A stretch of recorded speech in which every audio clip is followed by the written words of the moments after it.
화요일 윈TV 미주 핫뉴스입니다.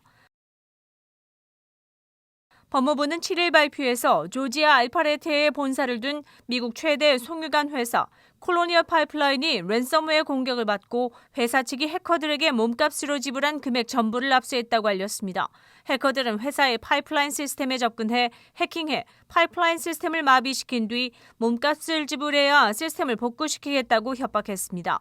법무부의 수사관들은 이때 지불된 비트코인을 전부 회수했으나 현재 비트코인 시세 하락으로 인해 당시 금액이었던 440만 달러를 전부 회수하지는 못한 것으로 알려졌습니다. 리사 모나코 법무차관은 FBI 수사관들이 다크웹을 끊임없이 수색한 결과 다크사이드의 비트코인 지갑을 찾아냈다고 밝혔습니다. 곧이어 수사관들은 북부 캘리포니아 판사로부터 해킹그룹과 연결된 가상 지갑에서 비트코인을 동결시킬 수 있는 영장을 받아 집행했다고 밝혔습니다. 현재 전 세계적으로 암호화폐에 대한 랜섬웨어 피해가 지속적으로 늘고 있습니다. 2020년에만 전 세계적으로 최소 4억 1,200만 달러의 몸값이 지불된 것으로 알려졌습니다. 특히 이번 일을 자행한 해커의 그룹이 러시아나 동유럽에 기반을 두고 있는 것으로 알려져 국가 안보와 연결된 정치적 문제로 대두됨에 따라 바이든 대통령은 이번 6월 제네바에서 열리는 블라디미르 푸틴 러시아 대통령과의 정상회담에서 랜섬웨어 사태에 대해 논의할 것이라고 밝혔습니다. 지난 일요일 두 과학자의 언론 발표에서 코로나 병원체의 유전 발자국이 자연 발생의 코로나 바이러스에서 관찰된 적이 없으며 이 사실은 인간이 만든 것임을 시사한다고 밝혔습니다. 스티븐 퀘이 박사와 리처드 뮬러 교수는 이번 코로나 바이러스 유전자의 이중 CGG 조합은 자연적으로 발견된 적이 없으며 일반적으로 바이러스는 존재하지 않는 서열의 유전자 조각을 단순히 다른 바이러스에서 가져오는 것이 불가능하기 때문에 인위적인 서열 삽입을 추측할 수 있다고 알렸습니다. 또한 이 이중 CGG 서열은 과거 다수의 유전자 실험실에서 개량을 목적으로 여러 차례 시도된 삽입이기 때문에 실험실 유출 이론을 뒷받침한다고 밝혔습니다.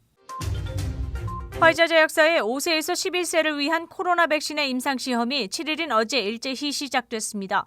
현재 미국의 26개 주와 핀란드, 폴란드 그리고 스페인에서 진행하며 가족은 자녀가 실제 백신을 맞은 것인지의 여부는 6개월 동안 알지 못한다고 전했습니다. 화이자 백신은 5월 10일 12세에서 15세까지의 청소년을 대상으로 승인됐습니다.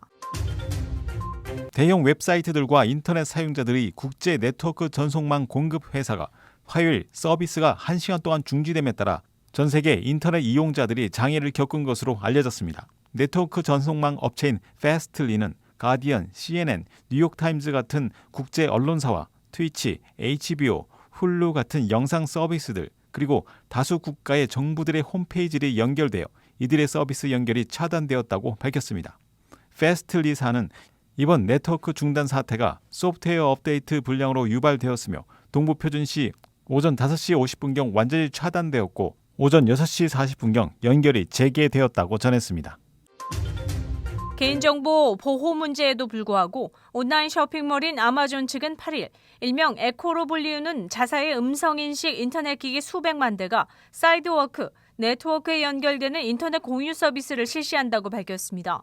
사이드워크 서비스는 블루투스 및 무선 통신을 이용해 에코 기기들과 연결된 해당 가정의 인터넷 연결이 중단되더라도 주변 다른 가정에 연결된 인터넷을 공유해 인터넷 서비스를 지속할 수 있다고 알렸습니다. 하지만 사용자는 선택을 해제할 수 없습니다. 비평가들은 사이드워크에 연결된 이웃과 주고받는 데이터의 양에 대한 우려를 제기했으며 커네티컷주 법무장관인 윌리엄 통은 무선 네트워크의 해킹에 대한 취약성은 이미 알려져 있고 안전성에 대한 추가 정보 공개가 불충분하다고 주장했습니다. 아마존은 사용자 데이터 보호에 대한 백서를 공개한 바 있습니다. 6월 8일 화요일 코로나19 현황입니다. 미 전 지역 누적 확진 3,422만 7,237명, 신규 확진 12,283명, 누적 사망 61만 2,731명, 신규 사망자 수는 322명이며 지금까지 완치된 사람은 2,817만 7,659명입니다. 일리노이주 누적 확진 138만 5,854명, 신규 확진 365명, 누적 사망 22,974명, 하루 새 신규 사망자 수는 11명을 가리켰습니다. 일리노이주에서는 지난 일주일간 코로나19 양성 판정률 1.1%를, 쿡카운티는 2.3%를 나타냈습니다. 다음은 어제 기준 각 주의 신규 확진자와 신규 사망자 수입니다.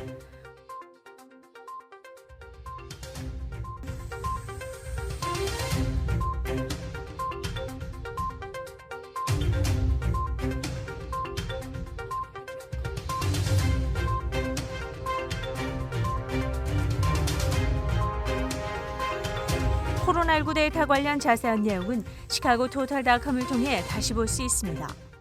윈TV 24.5와 MCTV 24.6 방송은 공중파 채널을 통해 시청하실 수 있습니다.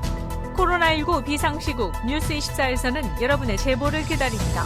제보 전화는 224-283-8200번입니다.